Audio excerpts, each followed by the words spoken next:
July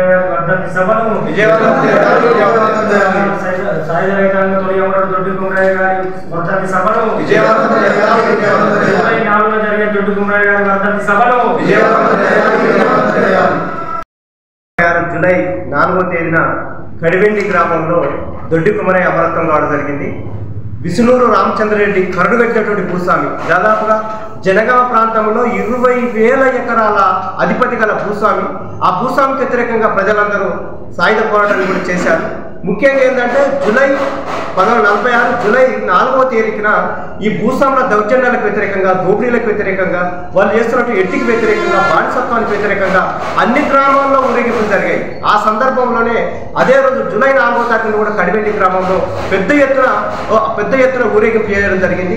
ఆ ఊరేగింపు అగ్రభాగంలో ఉన్నటువంటి ఈ కడివెండి గ్రామంలో అగ్రభాగంలో ఉన్నటువంటి దొడ్డి కుమరయ్య గారి పైన విసునూరు రామచంద్రరెడ్డి కర్రగట్టినటువంటి భూస్వామి, ఆ భూస్వామి సంత గుండాలు, అట్లాగే నైజాం సర్కార్, నైజాం పోలీసులు అందరూ కలిసి కాల్పులు చేస్తే ఆ కాల్పుల్లో అమరత్వం పొందడం జరిగింది.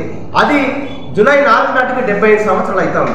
ఈ 78 సంవత్సరాల సుదీర్ఘ పోరాటంలో ముఖ్యంగా దొడ్డి కుమరయ్య అమరత్వం పొందిన తర్వాత ఒక సంవత్సరానికి 1947 సెప్టెంబర్ 11వ తారీఖున ఈ యొక్క దొడ్డి కుమరయ్య అమరత్వం పొందిన తర్వాత దాదాపుగా తెలంగాణ అంతా కూడా అనేక ఉద్యమాలు, అనేక పోరాటాలు జరిగాయి.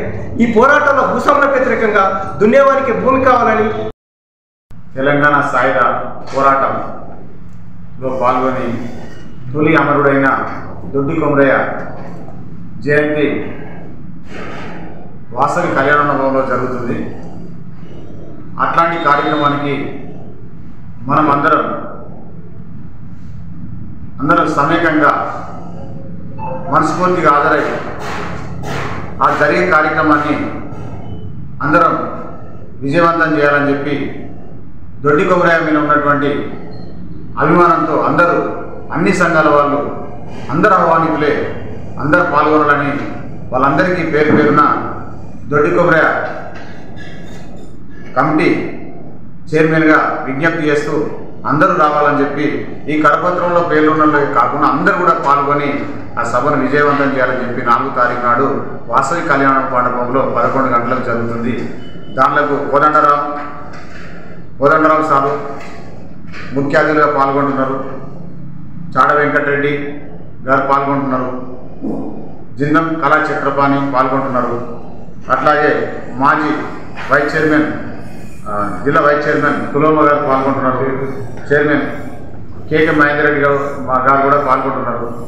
మన నాయకులంతా పాల్గొంటున్నారు. కాబట్టి మన వాళ్ళందరూ, మిత్రులందరూ, ప్రజలు కూడా పాల్గొని ఆ సభను విజయవంతం చేయాలని చెప్పి వాళ్ళందరికీ పేరు పేరున ధన్యవాదాలు తెలుపుతూ ఈ 78వ వర్ధంతి సభ మంచి విజయవంతం చేయాలని చెప్పి వాసవి కళ్యాణ మండపం హాజరై అక్కడ అన్ని కార్యక్రమాలు ఉంటాయి, అవన్నిటిని కూడా తిలకించాలని చెప్పి కూడా జయంతికి పాల్గొనాలని, వర్ధంతికి పాల్గొనాలని చెప్పి వాళ్ళందరికీ కృతజ్ఞత తెలుపుతూ నమస్కారం. ముక్తి కొరకు, పేద ప్రజల విముక్తి కొరకు జరిగినటువంటి సాయుధ పోరాటంలో, తెలంగాణ రైతాంగ సాయుధ పోరాటంలో భాగంగా తొలి అమరుడైనటువంటి దొడ్డి కుమరయ్య ఆశయాల సాధన కొరకు మనం అందరం కృషి చేయాలి. దానికి మన ఆశయ సాధన కొరకు జరుగుతున్నటువంటి జూలై 4న జరుగుతున్నటువంటి దొడ్డి కుమరయ్య వర్ధంతి సభను పెద్ద ఎత్తున రాజన్న సిరిసిల్ల జిల్లా ప్రజానీక విజయవంతం చేయాలని ఈ సందర్భంగా అన్ని పక్షుల తరఫున విజ్ఞప్తి చేయడం జరుగుతూ ఉంది. మరి ఆయన చేసినటువంటి పోరాట ఫలితంగానే ఆనాడు రజాకారులను తరిమికొట్టిన చరిత్ర ఆయన స్ఫూర్తితో మొదలైంది. ఆయన వారసత్వంలోనే ఎన్నో వేల మంది కమ్యూనిస్టు కార్యకర్తలు మరి రజాకారులకు, నిజాం ప్రభుత్వానికి వ్యతిరేకంగా, అట్లాగే దొరలకు వ్యతిరేకంగా పోరాడి వేల గ్రామాలు విముక్తి చేసుకోవడం జరిగింది. ఆ పోరాటంలో 4,000 మంది కమ్యూనిస్టు కార్యకర్తలు అమరత్వం పొందినటువంటి పరిస్థితి. ఆయన పోరాట స్ఫూర్తితో అందరు ముందుకు రావడం జరిగింది.